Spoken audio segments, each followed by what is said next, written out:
আজকে মাঠে আলু কুড়াতে চলে আসছি। এই যে দেখো কত আলু কুড়িয়েছি। এই যে দিদি দেখো কিরকম করে মাটি করে কুড়ে আলুগুলো বের করছে। আমরা মজা করে কুড়াচ্ছি। কত আলু, ছোট ছোট আলু। না রাখো, নিয়ে দেবো না, খাইতে রাখো, দশটা নিয়ে দেবো। দাদা দিলাম তো আমি, কত লাইন আছে দিন। আরে এইভাবে ঢেলাইস না।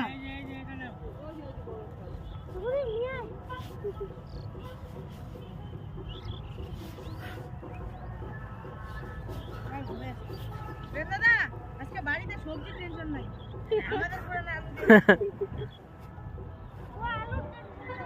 ছোট ছোট আলু। ওইখানে ভাই কতগুলো ফালাইছে, এইটার মধ্যে বানাবে। এই যে